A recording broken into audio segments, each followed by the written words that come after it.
Friends చూడండి, మనం last క్లాస్లో ఎన్యాక్ట్ గురించి కూడా తెలుసుకున్నాం. మళ్ళీ ఇది కూడా ఎన్యాక్టే, కానీ ఇది కూడా కొంచెం డీటెయిల్గా ఉంటుంది. తెలుగు ఇంగ్లీషు రెండు ఉన్నాయి, కొంచెం డీటెయిల్గా ఉండండి. వీడియో లెంత్గా ఉంటుంది, స్కిప్ చేయకుండా చూడండి, మీకు క్లియర్గా అర్థమవుతుంది ఎన్యాక్ట్ ఫైలింగ్ గురించి. చూడండి, ఇప్పుడు the process of filing a case under the negotiable instruments act 1881 బ్రాకెట్లో NI act in India specifically for dishonour of a cheque involves several steps below is a step by step guide. ఇండియాలో cheque బౌన్స్పై negotiable instruments act NI act ప్రకారం case వేయడానికి మీరు అనుసరించవలసిన దశలు క్లియర్గా ఒకసారి చదవండి, మీకు అర్థమవుతుంది. ఇప్పుడు చూడండి, ఫస్ట్ స్టెప్ వచ్చి డిమాండ్ నోటీస్. డిమాండ్ నోటీస్ పంపడం ఎలాగా? Time frame within 30 days from the date of cheque dishonour. అంటే చెక్కు బ్యాంకులో మనం వేసిన తర్వాత బౌన్స్ అయిన దగ్గర నుంచి 30 రోజుల్లోపు నోటీస్ పంపించాలి. Action after the cheque is dishonoured. Cheque dishonoured అయిన తర్వాత the payee, the person who received the cheque, ఎవరైతే చెక్ రిసీవ్ చేసుకున్నారో must send a return demand notice to the drawer, the person who issued the cheque. Cheque తిరస్కరణ అయిన తర్వాత చెక్కు గ్రహీత, చెక్కు పొందిన వ్యక్తి, చెక్కు జారీ చేసిన వ్యక్తికి చెక్కు జారీదారుకు లిఖితపూర్వకంగా డిమాండ్ నోటీసు లాయర్ ద్వారా పంపాలి. 3. కంటెంట్స్ వివరాలు. The notice must inform the drawer about the dishonour and demand the payment of the cheque amount within 15 days from the date of 15 days from the receipt of notice. అంటే నోటీస్లో చెక్కు తిరస్కరణ గురించి తెలియజేయాలి, మరియు 15 రోజుల్లో చెక్కు మొత్తం చెల్లించమని డిమాండ్ చెయ్యాలి. ఈ విధంగా మన లాయర్ ద్వారా నోటీస్ పంపించాలి. ఇది first step friends. Next second step వచ్చి wait for 15 days period. 1. Time frame 15 days from the receipt of the demand notice by the drawer. అంటే సమయం, డిమాండ్ నోటీస్ అందుకున్న 15 రోజుల్లోపు అతను మనకి అమౌంట్ చెల్లించాలి. 2. Action the drawer is given 15 days to make the payment of the cheque amount. If the drawer fails to make the payment within this period the payee can proceed with legal action. Cheque జారీదారుడు 15 రోజుల్లో చెక్కు మొత్తం చెల్లించవలసి ఉంటుంది. చెల్లించిన పక్షంలో గ్రహీత అంటే రుణగ్రహీత చట్టపరమైన చర్య తీసుకోవచ్చును. చూడండి ఫ్రెండ్స్, ఇప్పుడు థర్డ్ స్టెప్ వచ్చేసి filing of a complaint. Time frame within 30 days after the expiry of the 15 days notice period. అంటే అతను చెక్కు మన నోటీస్ పంపిన తర్వాత 30 రోజుల్లోపు నోటీస్ పంపిన తర్వాత అతనికి అందిన తర్వాత 15 days గ్రేస్ పీరియడ్ అతనికి ఇవ్వాలి. అతను 15 days గ్రేస్ పీరియడ్ ఇచ్చిన తర్వాత 15 days లోపు అమౌంట్ కట్టకపోతే కనుక అప్పుడు మన కోర్టులో కంప్లైంట్ ఫైల్ చేయాలి, కేసు ఫైల్ చేయాలి. 2. Action the payees can file a complaint under 138 of NI act in the court of the magistrate where the cheque was presented, where the payee resides or where the cheque was dishonoured. అంటే ఎక్కడైతే check bounce అయిందో అక్కడ కానీ, లేకపోతే తీసుకున్న వ్యక్తి ఎక్కడైతే check ఇచ్చాడో ఆ బ్యాంకులో పరిధిలో కానీ మన కేసు ఫైల్ చేయాలి.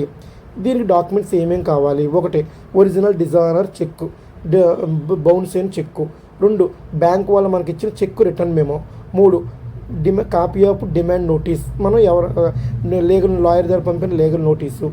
4. Proof of delivery of the demand notice అంటే acknowledgement, affidavit and supporting documents. వీటితో పాటు మనం కేసు ఫైల్ చేయాలి ఫ్రెండ్స్. చూడండి ఫ్రెండ్స్, ఇందాకదే మన ఇంగ్లీష్లో మాట్లాడుకున్నాం, ఇప్పుడు తెలుగులో. కోర్టులో ఫిర్యాదు నమోదు చేయడం. సమయం 1. 15 రోజులు గడువు ముగిసిన తర్వాత 30 రోజుల్లోపు. అంటే మనం బౌన్స్ అయిన తర్వాత అతను నోటీస్ పంపిన తర్వాత అతను అందుకున్న దగ్గర నుంచి 30 రోజుల్లోపు కేసు ఫైల్ చేయాలి. తర్వాత చర్య చెక్ గ్రహీత అంటే ఎవరైతే చెక్ పొందారో అతని వ్యక్తి, చెక్కు పొందిన వ్యక్తి నివసించే చోట కానీ, లేదా చెక్కు ఎక్కడైతే బౌన్స్ అయిందో అక్కడ కానీ, లేదా మ్యాజిస్ట్రేట్ కోర్టులో దాఖలు చేయవచ్చు. దీనికి అవసరమైన పత్రాలు: అసలు చెక్కు తిరస్కరించిన చెక్కు అంటే బౌన్స్ అయిన చెక్కు, బ్యాంక్ వాళ్ళు. రెండోది బ్యాంక్ వాళ్ళు ఇచ్చిన చెక్కు రిటర్న్ మెమో. 3 చెక్కుదారుడికి మనం పంపిన లాయర్ ద్వారా పంపిన demand notice, legal notice. 4 demand notice delivery అయినట్టు మనకి అక్నాలజ్మెంటు లేదా రిటర్న్ అయితే రిటర్న్ కవరు. 5 అఫిడవిట్ మరియు దానికి సపోర్టింగ్ డాక్యుమెంట్స్. వీటితో పాటు మనం కేసు ఫైల్ చేయాలి ఫ్రెండ్స్. ఇంకా డీటెయిల్గా ఎలా హౌ టు ఫైల్ అనే విషయం కూడా మీకు క్లియర్గా డీటెయిల్గా చెప్తాను మీకు నేను. 4 టాపిక్ మంది court proceedings. Summons to the drawer. Once the complaint is filed, కోర్టులో కేసు ఫైల్ చేసిన తర్వాత the court will issue summons to the drawer to appear the before the court. అంటే కోర్టుకు రమ్మని అతను సమన్ పంపిస్తుంది. తర్వాత దీంట్లో 2వ స్టెప్ కోర్ట్ ప్రొసీడింగ్స్లో evidence and trial. The complainant will have to provide evidence. ఎవరైతే కేసు వేస్తున్నాడో అతను ఎవిడెన్స్ రెడీగా పట్టుకుని ఉంచుకోవాలి. Such as the original cheque and bank memo and demand notice. ఈ 3 రెడీగా ఉంచుకోవాలి. Second point, the drawer may defend against the charges. అక్కడ కోర్టు ఛార్జెస్ ఫ్రేమ్ చేస్తుంది. If the drawer is found guilty, అంటే అతను నేరం చేశాడు అనుకుంటే అయితే the court may order penalties including imprisonment up to 2 years or fine or both. The court may also order the drawer to pay the cheque amount with the interest. వీటితో పాటు case file అవుతుంది.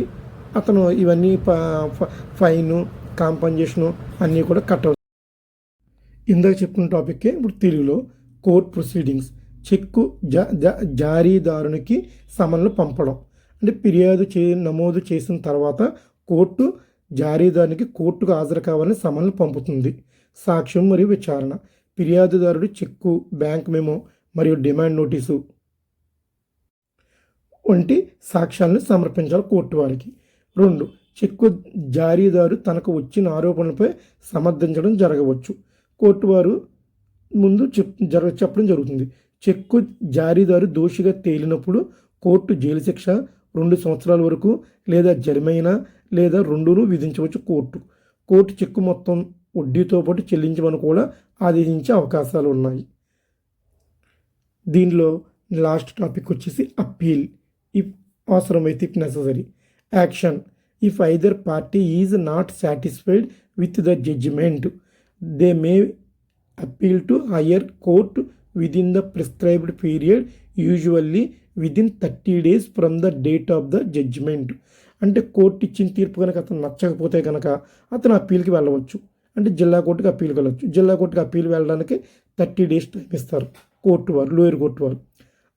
అంటే time ఇవ్వడం అంటే ఎలా అంటే ఆ రోజు జడ్జిమెంట్ రోజున వీళ్ళు 389 పిటిషన్ వేసుకుని అక్యూజ్డ్ సైడ్ అడ్వకేట్ 389 పిటిషన్ ద్వారా మళ్ళీ సూటీలు వేసుకుని జిల్లా కోర్టుకి అప్పీల్కి వెళ్తారన్నమాట. దీంట్లో అది జరుగుతుంది. నెక్స్ట్ దీంట్లో సెకండ్ పాయింట్ వచ్చి key points to remember. The check should have issued for the discharge of a legally enforceable debt. The complaint must be filed within the stipulated time frames mentioned above. చూడండి friends, appeal ఒకవేళ అవసరమైతే అతను వెళ్ళాలనుకుంటే తీర్పుతో party కనుక సంతృప్తి చెందకపోతే నిర్ణీత సమయానికి 30 రోజుల్లోపు పైకోర్టుకు అప్పీల్ చేసుకోవచ్చు. మరి ముఖ్యాంశాలు: చెక్కు చట్టబద్ధమైన బకాయి చెల్లింపు కోసం మాత్రమే జారీ చేయబడాలి. పైన తెలిపిన సమయాలకు అనుగుణంగా ఫిర్యాదు నమోదు చేయాలి. ఈ దశలను పాటించడం ద్వారా యాక్ట్ ప్రకారం మన ఇండియాలో కేసు సరిగా నమోదు చేయవచ్చు. ఎలా అంటే మనకి టెక్నికల్ వర్డ్స్ అంటారు. అంటే టెక్నికల్గా కేసుని మనం గెలవాలంటే కనుక నేను చెప్పిన అవన్నీ 15 రోజులు చెక్కు ఇష్యూ బౌన్స్ అయిన తర్వాత 30 రోజుల్లోపు నోటీస్ ఇవ్వాలి. తర్వాత 15 రోజులు గ్రేస్ పీరియడ్ ఇవ్వాలి. తర్వాత నోటీస్ అతను అందుకున్న తర్వాత 30 రోజుల్లోపు కేసు ఫైల్ చేయాలి. అలాగే చెక్ మీద ఎక్కడ దిద్దులు ఉండకూడదు. చెక్ ఎక్కడ నలిగి ఉండడం కానీ చిరిగి ఉండడం కానీ ఉండకూడదు. అలాగే డిజైనర్డ్ అయిన మెమో కూడా జాగ్రత్తగా ఉంచుకోవాలి. అలాగే లీగల్ నోటీసు, అలాగే అక్నాలజ్మెంటు ఇవన్నీ ప్రాపర్గా ఉండాలి. మన కోర్టులో ఎవిడెన్స్ ఫైల్ చేయాలి. ఫైల్ చేసినప్పుడు మాత్రమే కేసులో గెలవగలం. అంతేగాని ఇవన్నీ ఈ రూల్స్ ఏం ఫాలో అవ్వకుండా చెక్ కేసుని గెలుస్తానంటే మాత్రం అది సాధ్యపడదు. చాలా సందర్భాల్లో ఈ కంప్లైంట్ వేసిన వ్యక్తి గెలిచిన సందర్భాలు ఎన్ని ఎక్కువ ఉన్నాయో అలాగే కంప్లైంట్ వేయబడిన వ్యక్తి అక్యూజ్డ్ కూడా గెలిచిన సందర్భాలు కూడా ఉన్నాయి ఇలాంటి టెక్నికల్ వర్డ్స్ వల్ల.